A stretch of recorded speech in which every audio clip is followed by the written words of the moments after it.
حضرت سیدنا یحییٰ علیہ السلام جب نماز کے لیے کھڑے ہوتے تو خوف خدا سے اس قدر روتے کہ درخت اور مٹی کے ڈیلے بھی آپ کے ساتھ رونے لگتے،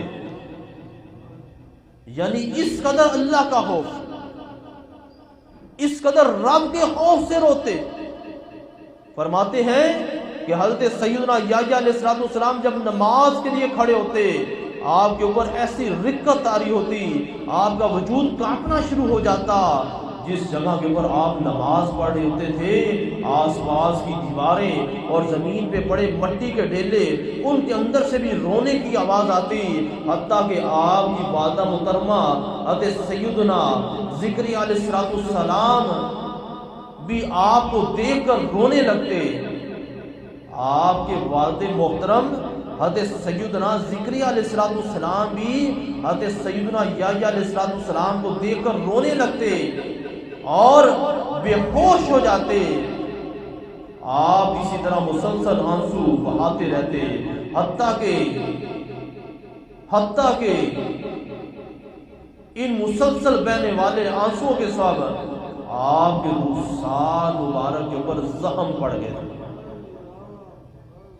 یہ دیکھ کر آپ کی والدہ ماجدہ نے آپ کے رخسار پر روئی کی پٹیاں چپکا دی۔ اس کے باوجود جب آپ دوبارہ نماز کے لیے کھڑے ہوتے تو پھر رونے لگتے اور رونا شروع کر دیتے، جس کے نتیجے میں وہ روئی کی پٹیاں بھیگ جاتی۔ آپ کی والدہ انہیں خوش کرنے کے لیے نچوڑتی اور آپ اپنے آنسوؤں کے پانی کو اپنی ماں کے بازو پر گرتا ہوا دیکھتے تو رب کعبہ ذوالجلال والاکرام کی بارگاہ میں اس طرح عرض کرتے، اے اللہ یہ میرے آنسو ہیں اور یہ میری ماں ہے اور میں تیرا بندہ ہوں جب تو اس سے زیادہ رحم فرمانے والا ہے۔ آپ کیا فرماتے ہیں؟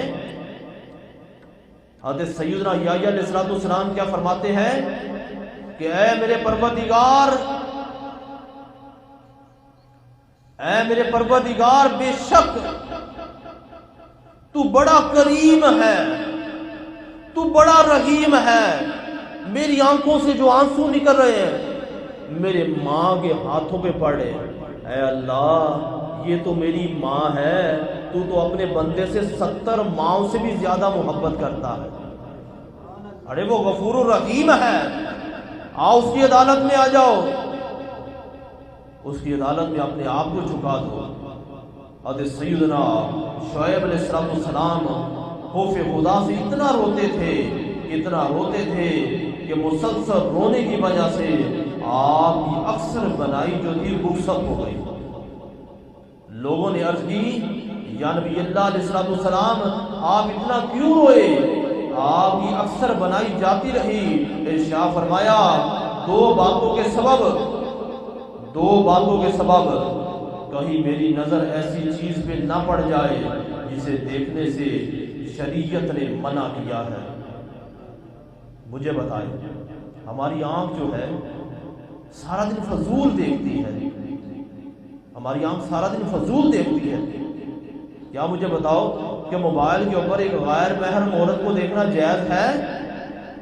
بازار گلی کے اندر کسی غیر محرم عورت کو دیکھنا جائز ہے؟ میں ان لوگوں سے مخاطب ہوتا ہوں جو شریعت کا وعدہ اوڑھ کر ہماری ماں بہن بیٹیوں کو رقص کرواتے ہیں۔ مجھے بتاؤ کیا شریعت اس بات کا حکم دیتی ہے؟ اور اللہ اس کے رسول کی شریعت کو چھوڑ کر، اللہ اس کے رسول کے احکامات کو چھوڑ کر تم نے اپنی شریعت کہاں سے بنا لی؟ حضرت سیدنا شعیب علیہ السلام فرماتے ہیں کہ دو باتوں کے سبب میں روتا ہوں۔ فرماتے ایک، کہیں میری نظر ایسی چیز پہ نہ پڑ جائے جسے دیکھنے سے شریعت نے منع کیا ہے۔ جو آنکھ اپنے رب عز و جل کا جلوہ دیکھنا چاہتی ہے، میں نہیں چاہتا وہ کسی اور چیز کو دیکھے۔ حقیقت میں یہ آنکھ جو ہے اللہ کا جلوہ دیکھنے کے لیے، آج اس روحانی شمع کے اندر آپ دعا کے لیے حاضر ہیں؟ مجھے بتائیں، ہم اپنی دنیا کے کاموں کے اندر سے وقت نکال کر اللہ کی عدالت میں حاضر ہیں۔ کس لیے حاضر ہیں؟ کہ اپنے رب کی بارگاہ میں جستجو کریں، اپنے رب کا ذکر کریں، نبی علیہ الصلوۃ والسلام کی بارگاہ کے اندر درود و سلام کا نذرانہ پیش کریں۔ ہے کاش ہم اس بات کو سمجھ جائیں کہ زندگی مختصر ہے۔ اگر ہم اس دنیا میں آئے ہیں تو ہمیں اس دنیا سے جانا ہے۔ آپ فرماتے ہیں جب قیامت میں میری آنکھ کھلے تو فوراً میری نظر اپنے رب کا دیدار کرے، اس لیے آپ 60 برس حیات ظاہری سے مستفیض ہوئے، لیکن آپ نے ان 60 سال کی عمر میں کبھی اپنی آنکھ کو کھولا ہی نہیں،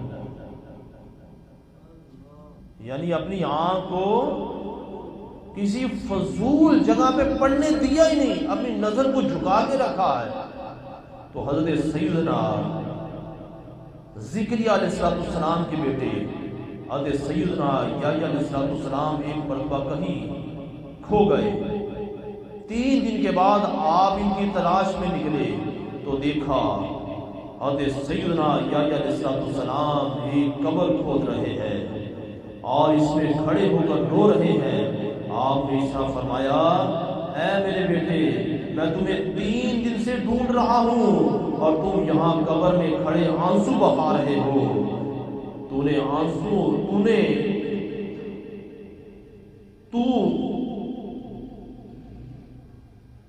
انہوں نے عرض کی، ابا جان، کیا آپ نے مجھے نہیں بتایا کہ جنت اور دوزخ کے درمیان میں ایک خشک وادی ہے جسے رونے والی آنکھ کے آنسو ہی بر سکتے ہیں؟ فرمایا کہ جنت اور دوزخ کے درمیان فرمایا ایک خشک وادی ہے۔ اب وہ خشک وادی کیا ہے؟ قبر کی منزل۔ قبر کی منزل، قبر کی منزل کو ہر ایک نے طے کرنا ہے۔ قرآن پاک کو پڑھ کے دیکھو، حضور کے احکامات کو پڑھ کے دیکھو، بے نمازی کی قبر اسے دبائے گی، اس کی پسلیاں ٹوٹ پھوٹ کر ایک دوسرے میں وابستہ ہو جائیں گی۔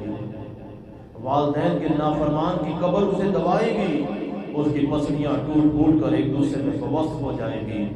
فرمایا کہ والدین کے نافرمان کی قبر کے اندر بارش کے ہر قطرے کے وجہ ایک ایک آگ کا انگارہ داخل ہوگا اور اس کی قبر کے اندر آگ بڑھوا دی جائے گی۔ غیبت کرنے والا، چغلی کرنے والا، وعدہ خلافی کرنے والا، شراب پینے والا، شراب بیچنے والا، زناکاری کرنے والا اور دنیا کے اندر کسی بھی گناہ کا ارتکاب کرنے والا ہرگز قبر سے عذاب سے نہیں بچے گا۔ قبر کے عذاب سے بچنا چاہتے ہو تو اللہ کے خوف سے ڈرو، اپنے رب کی بارگاہ کے اندر جستجو کرو، اپنے رب کی بارگاہ کے اندر ہمیشہ کھڑے رہو اور اپنے رب تعالی سے دعا کرتے رہو، اے پروردگار، بے شک تو معاف کرنے والا ہے، بے شک تو معاف کرنے والا ہے، بے شک تو بڑا کریم ہے۔ میں نے اپنی زندگی کے اندر جتنے بھی گناہ کیے ہیں، آج میں تیری بارگاہ میں جستجو کرتا ہوں کہ آئندہ میں 5 وقت کی نماز بھی پڑھوں گا، میں قرآن پاک کی تلاوت بھی کروں گا، میں تیری بارگاہ میں جستجو بھی کروں گا اور میں ہمیشہ تیری بارگاہ میں جھکا رہوں گا۔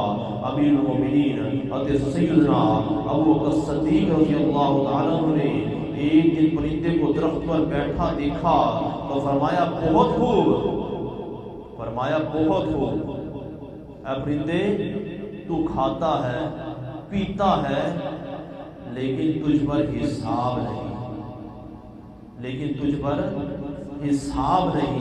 اے کاش میں تیری طرح ہوتا، مجھے انسان نہ بنایا جاتا۔ حضرت سیدنا عمر فاروق رضی اللہ تعالیٰ نے ایک مرتبہ زمین سے ایک تنکا اٹھایا اور فرمایا کاش میں یہ تنکا ہوتا، کاش میرا ذکر نہ ہوتا، کاش مجھے بلا دیا گیا ہوتا۔ فرماتے ہیں کاش میری ماں مجھے نہ جانتی، میری ماں مجھے دنیا کے اندر نہ لاتی۔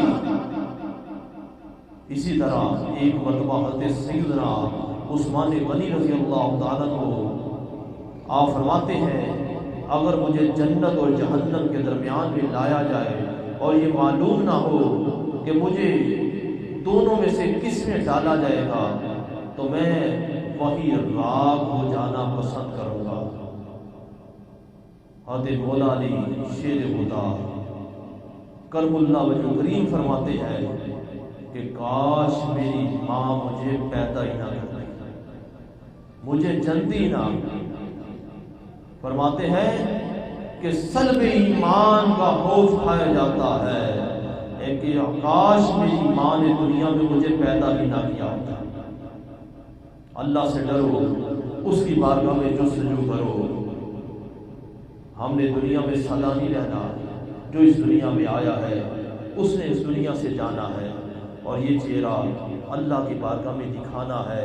اور دعا کرو کہ اللہ تعالیٰ 2024 کے اندر ہمیں گناہوں سے بچنے کی توفیق عطا فرمائے اور 2024 کے اندر ہمیں پکا اور کامل مومن بنا دے اور ہمیں اسلام کے راستے پر چلنے کی توفیق عطا فرمائے اور اللہ تعالیٰ ہمیں نبی آخر الزمان محمد مصطفیٰ صلی اللہ تعالیٰ علیہ وسلم کا عشق عطا فرمائے۔